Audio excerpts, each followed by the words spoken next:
I recently bought two of the best value for money set and forget watches, a Seiko SBTM and a Casio Oceanus, and in this video they're gonna go head to head.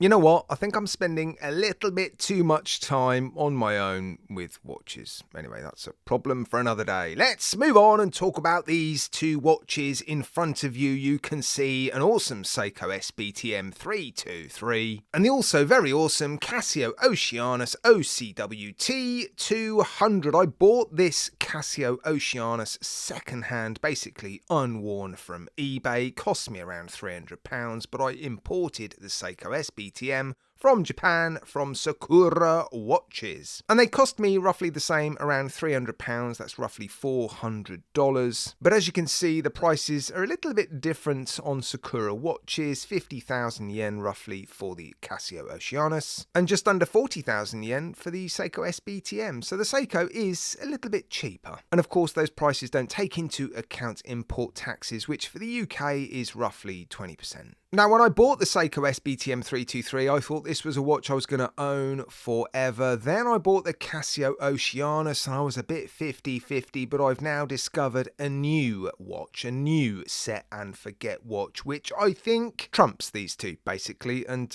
I'm likely to sell these two to buy that one, because the one I want is just under 70,000 yen. And then, of course, I've got to pay import taxes. So if you stick around towards the end of the video, I'll let you know which watch that is. So these are set and forget watches. What does that mean? It basically means once you've set them up, you can basically forget about them. They are solar powered quartz watches. They've got perpetual calendars that run uninterrupted until the year 2100. The calendars are basically programmed into the watch, and you can't actually adjust the date more than 24 hours forwards or backwards. So as long as they have some power, they will always remain very accurate in terms of the date and also in terms of the time, because they are both remote controlled watches, which means there's towers around the world which they should automatically connect to get the correct time and constantly be updated throughout the night. But if they don't, well, they're still quartz watches, and so they're pretty accurate. Now, in terms of how they look, they're actually a little bit different, aren't they? I think the Casio Oceanus looks a little bit more modern. It's definitely more angular and more crisp looking. I think the Seiko is a bit more traditional. I think I actually prefer the look of the Seiko, especially if I was going to wear this watch almost every day, which I guess is the purpose of these watches to some degree. They're not automatics, so they're not really going to appeal to most collectors. These are the sort of watches that are going to be bought by mostly non-watch enthusiasts, I think. People who are likely to wear them, quite regularly. So if that was the case for me, I think I'd almost certainly prefer to wear the Seiko. I prefer the look of the Seiko. Having said that, I love the look of the Casio Oceanus. I just don't think I could wear that every day. Love the flat facets and the sort of sharp angles, but it is just a little bit bigger, a little bit heavier, and the Seiko suits my wrist size, I think. But I do think they're both very good looking watches. The Seiko has some, well, they both have text on the dial, but the Seiko has text at the 12 o'clock, which is slightly off center, and there were a few people commenting on that when I posted videos on this watch, saying that looks a bit off, and I have to agree. Actually, it wasn't something I really noticed until it was pointed out to me, and of course when you hold it next to the Casio, then obviously it becomes even more apparent. So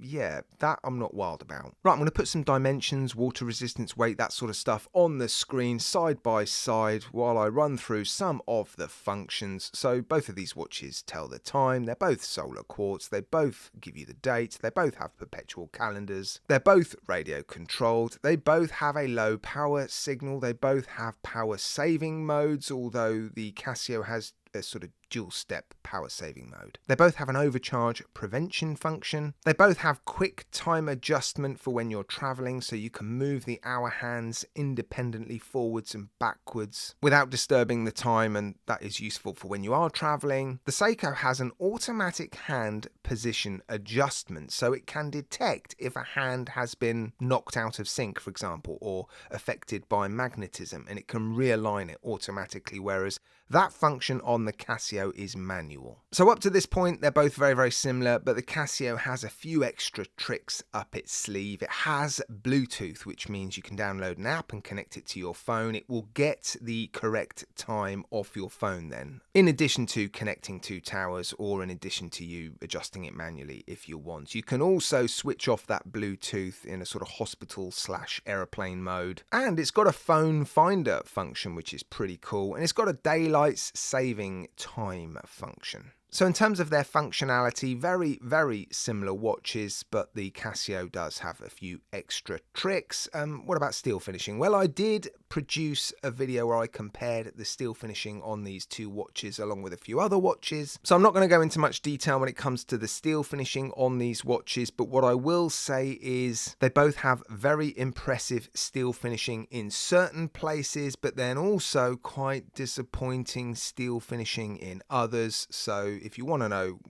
more about the steel finishing, I suggest you watch that video. I think it's worth a watch. Both watches have lume, and I've filmed a 5-minute lume degradation comparison. You'll see that at the end of the video. Both watches have sapphire crystal with AR coating, but the Seiko has a super clear coating as well, and I've produced other videos on this, shorts for example.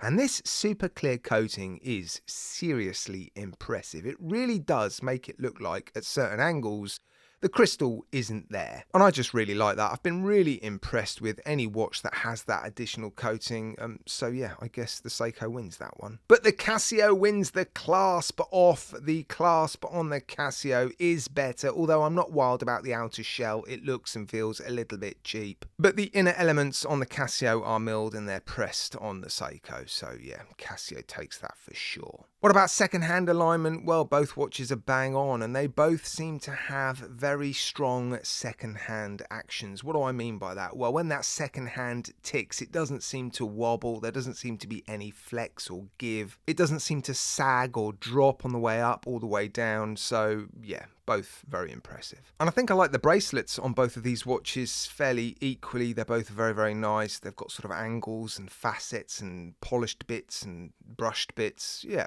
they are both nice bracelets. And they've both got those grooves on the applied indices on the dials, which means when you hold these watches in direct light, you sometimes, depending on the light source, get a sort of rainbow effect. And you see that a lot on luxury premium watches. Grand Seiko do that a lot on their applied indices, and I really like it. It looks really, really cool. But I think the crispness of the applied indices on the Casio is better than it is on the Seiko. Again, I've covered that in that comparison video, the steel finishing video, so yeah, check that out. And what about resale value? Well, I said at the start of the video that I didn't think these were the sort of watches that would be popular with watch enthusiasts, but I think that's more the case for the Seiko. The Casio Oceanus is actually a very well-known watch amongst collectors, a very popular watch as well, so maybe I should retract that original statement. Yeah, I don't think the Seiko SBTM lineup is particularly well-known, but the Casio Oceanus lineup certainly is, which means if and when you come to flip your Casio Oceanus, you're gonna get a decent price. I paid almost retail for this second-hand Casio Oceanus. Yes, it had only been worn once,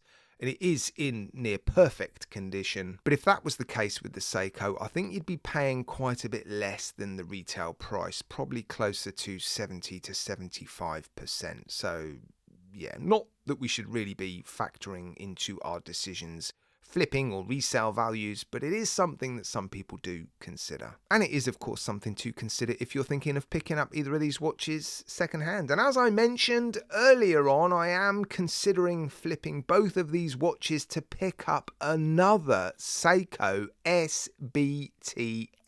More specifically, the Seiko SBTM 341, which on Sakura watches is 66,000 yen. It has the same movement inside it as the one I featured in this video, but it's made of titanium. I think the bracelet is better. I suspect the clasp is better as well. It looks to be a sort of premium version of the SBTM 323 that I've bought. And I really want to experience, I guess, the best SBTM watch that Seiko has to offer, because I really do like this lineup. They make a lot of different looking watches in this lineup, and set and forget watches really appeal to me. I don't mind quartz watches, and yeah, I really like Seiko watches, obviously, so yeah, I'm looking forward to seeing that one. So if you are interested in either of these two watches, head over to my eBay store and my website, ilikewatches.net. They might be up there. I suspect they'll sell pretty quick. Sorry guys if you've missed out. Right, let's quickly wrap it up while I show you the lume degrading over a 5-minute period. Which of these watches would I recommend? Well, both of them. I think they're both very, very similar. They both have strengths. They both have weaknesses. They look a little bit different. So I think that is the key. Which one do you prefer the look of? And although I love the look of the Casio, I think I prefer the overall package with the Seiko. So that is the one that I would keep. But like I said, I'm going to flip them both and get the other one. Make sure you come back and watch the review. Right guys, as always, thanks for watching.